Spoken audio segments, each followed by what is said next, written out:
Hi guys, welcome to the 5th edition of the weekly Archi News with me Pratyay Banerjee, where we discuss about the top 5 most interesting architectural news of the week. So without any further ado, let's begin.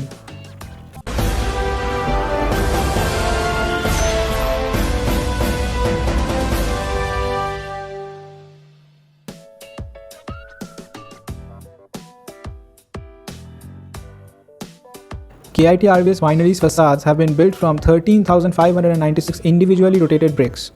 Researchers from the Swiss University ETH Zurich have created the facades of a winery in Greece from 13,596 individually placed bricks using a technology they have named augmented bricklaying. Built at the KIT RVS Winery in Pydma near the foot of Mount Olympus, the building will be used to process and store wine from the local vineyards.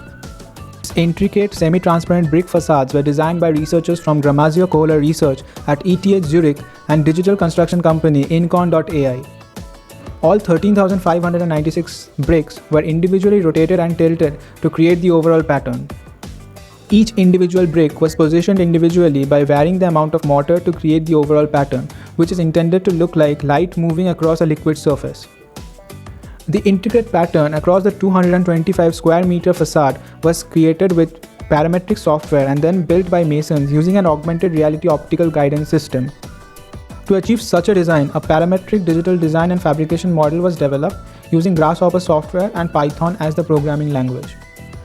The masons positioned the bricks using an augmented reality interface which updated the model in real time when each brick was placed.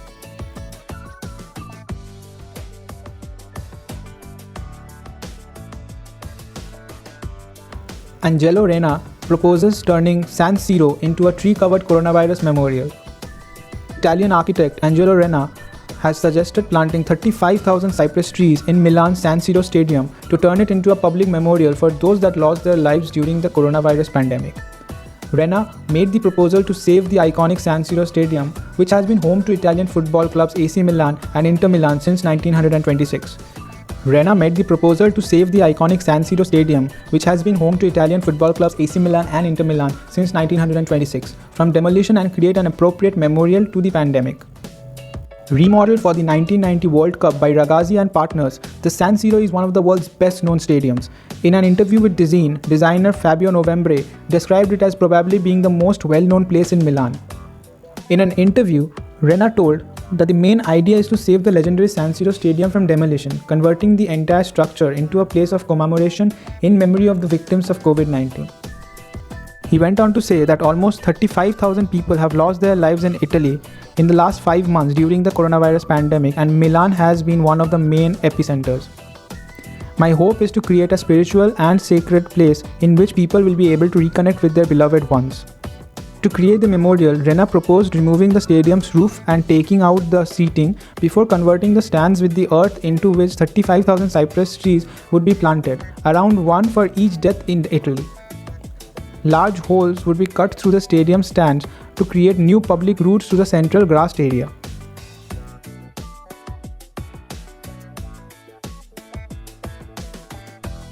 KCAP plus Orange Architects transform a former railway yard into a new residential district in St. Petersburg, Russia. Creating a new attractive residential district for St. Petersburg with its own commercial and social infrastructure, this project will comprise of a number of functional spaces with underground and surface parking lots. Designed for 8,600 people, the new framework puts in place linear parks and landscaped boulevards following the historical railway tracks. Using the existing spatial organization of the site, the design places buildings varying between 6 and 15 floor heights on the pre-existing platforms. Moreover, bigger and smaller volumes are stacked with contrasting industrial facades recalling the heritage of the site. In the following plan, as we see, different areas have been separately marked, including main ensembles, sports area, anchor plazas, green pocket squares, educational facilities, main green area route, secondary green routes, and the courtyards.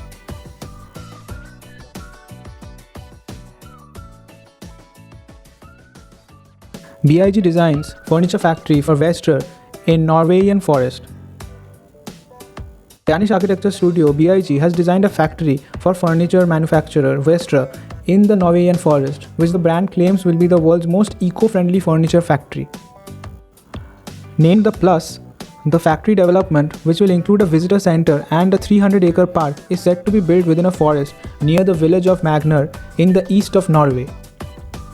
Designed by BIG, the 6,500 square meter factory takes its name from its cross shape.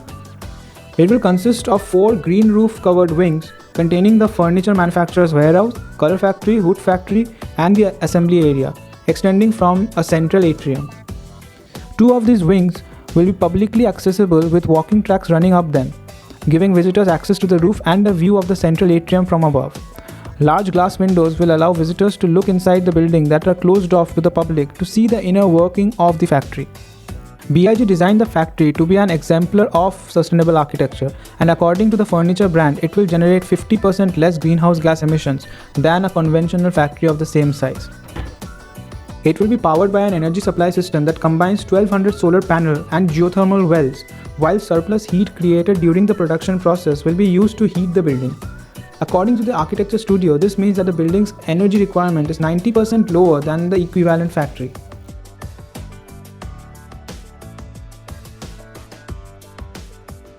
Perkins & Will create Twisting York University building in Toronto.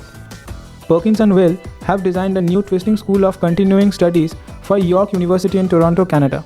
Consolidating classes that are currently held across 4 buildings, the nearly 100,000 square foot building is made to become an iconic gateway site and showcase York's commitment to non-traditional students. Located at the Keele campus, the project is designed to accommodate both professional certificate programs and the York University English Language Institute. President and VC Rhonda L. Lenton said that the new standalone home for our School of Continuing Studies demonstrates York's commitment to serving the current and future needs of learners and employers here at home around the world as they rise to the challenges of COVID-19 pandemic and the demands of a dynamic global knowledge economy. Scheduled to open for students in fall of 2021, the building will allow for expanded access to the English language university pathways that support international students and new Canadians. Well, that's all we have for this edition of the Weekly Archi News. I hope you guys enjoyed the news. If you did, hit the like button, share this video with your friends, and comment down below any news that we might have missed out. I'll see you guys next week. Until then, peace out.